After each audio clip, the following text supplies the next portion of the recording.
Just had the stuff dropped off. 5 kilowatt system and the cylinder. Drilled up on the angle. So obviously no water ingress.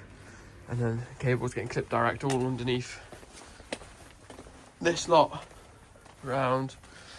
That's like a diesel heater or something in that little workshop, but that exhaust, I'm going to move that up a couple of bricks, so obviously it's not right near it. Round that lot, round this lot, swoop and bend up, swoop and bend round the back of that lot. Just got to move that lot. I've said that lot about 6 times now in a row. Along, round that lot. It'd be rude not to say that lot again. And then up in the corner to the isolator here. No, sorry. All the way around, up by the drain pipe, uppity up, and then through there, where those 2 holes are. It's going to go through. And then we'll have HO7 coming back out, down with the flow and return to a rotary isolator there. And then that's where the air source is going, somewhere there. That's the cable through. This one here. So it's just going to go up and around into the side of that board. 25mm stuff around the side. It will be linear clipped all the way around, nice and neat. And then up here, what he's just done is 2 core rolls, and then they're getting elbowed across and then down, and obviously lagged. We're not using the trunking on this project, as obviously it's not required. And this is like, you can see it's like around the back of someone's house. You don't really, there's no real need to spend the extra money on trunking and stuff. May as well just use the proper fancy lagging, I don't know what it's called, with the black sealant that seals it all. So that's coming across, down to the unit, and then I'll run all these cables around the back of the pipes so everything's nice and hidden, just sleek looking. And I've just cable tied this together, buzz cable and HO7, which is going to supply the rotary isolator, which is going to be around here above the unit. But I'll let Wooly put his pipes through first, and this is what they use. These like standoff unistrut brackets. They're just clamped onto it. This customer's opted to have a open energy monitor. However, they don't want us to set it all up and that. They want to do it all themselves. So we're going to be leaving them a drip loop as such of slack cable from the fuse board where it goes to the isolator, allowing them to wire this in the middle. Just set up with linear clips. You can probably hear them all jingling in my pocket. Got a kangaroo pouch full. Got my ear defenders on, so I'm probably shouting. Ox rubber mallet, 10mm drill bit and the SDS. Gonna get this all round and clipped whilst the lads are in the cylinder cupboard area.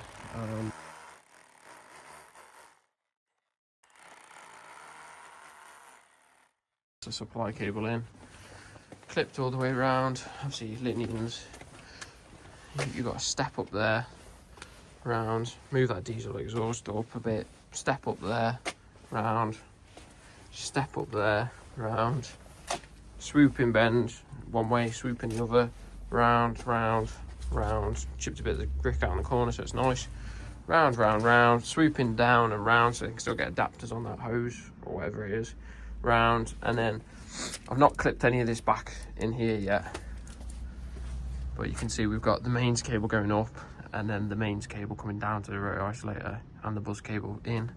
And they've only just started putting this lagging on, and obviously they've got to give everything a bit of a tidy up on that. But you can see it's all starting to slowly come together, which is good. They just started to clear this area, then they're going to finish up cleaning up the lagging, and then I think they're going to start looking at getting the unit in place. I said I'll sort these and pin these cables back tomorrow, once obviously the black stuff they put in between the joins starts setting. I don't know what it's called. They moved the silicone gun. I don't know where it's gone, to be fair, but that stuff's horrible. So I'm going to let that set and I'll do it tomorrow so I don't get it outside. My hands. Unit's all in place. Wires all clipped around. Lagging's getting there. It's the next day. The isolator's on, wired up. The back of the unit down there is wired up. They've just got to finish lagging down there. I said don't put all that black gooey stuff all the way down there yet till I've done. I don't want that all over my hands. And then the cables, well, you can't even see them, to be fair. They just kind of go up there and then they disappear in. Up in the loft, new cylinders in, Not finished fully lagging it all yet. But I've hopped in here, put this board on the wall. Cables, we've got main power in, buzz cable, cable going to the rotary isolator, and they're coming from over that way. And then everything's going on that board I've just screwed on. I would have liked to have put a board from there all the way over to here, but obviously that needs to be accessible.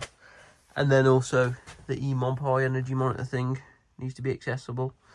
We are not actually wiring it up on this one. Obviously I can wire them up and I've done multiple of them. This customer is doing it all himself, so it's fair dues. So I'm going to leave him some slack on the bit that goes to the rotary isolator. And there on this project, sensors all done and in, cable tied round. It's not a great deal you can do with that. Immersions all wired in, cable tied up round, hidden around the back. Obviously I just need to pull that bit up.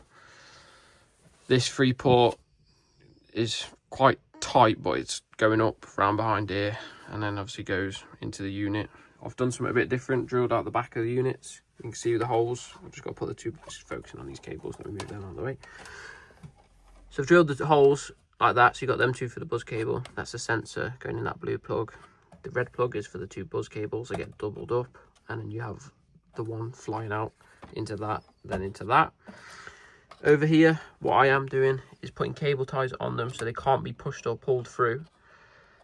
No one's realistically going back there, well, you physically can't, to be honest with you. That's how the lads crawled through there. So yeah, it's a bit of an awkward one. No one's really going to do it, but just to be on the safe side, I'm putting cable ties on the back so they physically can't go through. And obviously it's a nice secure fixing, so you can get a bit of a close up here, doubling over all the connectors. Obviously that's going in a double socket, don't need doubling up, but everything else is getting doubled up, cable tied so it can't be pushed through. That just demonstrates how it stops. So yeah, just trying to make that all look nice and neat in this area, and then leaving that hole there isn't a random hole, that's for the my connector plug to go through, and then leaving that for the customer to put like an enclosure to put the eMonPi in. Just wrapping up now, doing the final few tests, obviously just confirming again that they're still on earth. So that's like a ZE at that dB port, so I'm going to turn this all on now. I've done obviously all my IRs and everything on that circuit. There is clips in it before anyone says anything, you just can't even see them, they're that good. And I'm not sponsored by Linians.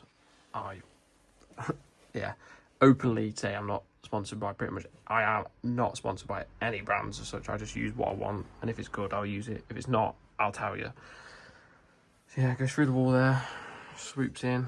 What's wrong with him? You could put a clip at the back there, but I think just personally it just looks a lot nicer with a bit of sway in it as such, so it's going in the right direction.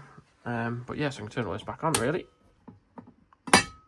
Just got an R1 or 2 of the circuit up here, and obviously a 0.29 ZE, well technically a Z max, but it's ZDB for the fuse board up here, but technically it's not. Even though it is still below the TNCS value, it's irrelevant because it's a supply circuit, it's not like from the mains incomer as such, if that makes sense. So yeah, that's all good. Obviously do functionality checks and do the rest of the checks. And now, I don't know why my phone's gone to potato quality, but it has. All up and running, all gravy. Now, that should be the interface, that should be the mic connect, and then that one should be the immersion, which I'm going to leave that on for an hour and a half. Give them some hot water, well, about an hour to start kicking up. So yeah, all gravy. I'm just going to stick some labels on this, stick some labels on that, labels on that, on this fuse board here, and tidy up that mess. Or I might leave that for little John as a little me present to him. And that is not what you want, but that is because the isolator on the outside is off, because I turned it on to do my R1 or 2 test at the back of the unit, and then out of habit I just turned it off because I knew it wasn't ready to be on yet. So I'll go and turn that on quickly and just check it spins up and get hey, we're all up and running. Just been downstairs and obviously flick the isolator back on just before I leave. We're all back on. So last little job, sticker up, normal score, mine and Plum Gas's details, and also my details. Same old situation if you are after an air source heat pump or any renewables, as we did have a little business meeting this morning with Bright Spark, you know, Mitch, who I do some bits with. So we're going to be offering the full works solar and the full renewables cycle. So if you are after anything like that and you're Midlands based or even a bit further afield, then you know what to do. Get in touch with us, and I'm going to sound like that scrappy guy now. We will look after you. No, I'm not going to start saying that. I don't like copying people's sayings. All I'm going to say is the good OG quote: get amongst us. Go get amongst it. So yeah, overall, I think not a bad finish on this one. Like I said, I would have liked to put that all the way across, but that needs to be accessible, and obviously that needs to be accessible, the Emon Pi stuff, because the customer is installing that himself, I believe. We're not getting involved in that. We've done the bits like put the flow meter on and the electrics there, and I've been kind and left a drip loop of slack, and obviously labelled up which side's power in, which side's power out to the ISO, because that has to go in the energy monitor. And I've left him a nice little space. So yeah, job's a fish, as they say. Bish, bash, bosh, done. Don't know why I slammed it down. I was a bit got a bit too excited because it looks so good. Not a bad outcome. Obviously, why do I keep saying that? That's so annoying. I'm gonna leave that bit in because you'll see how much I say that stupid things.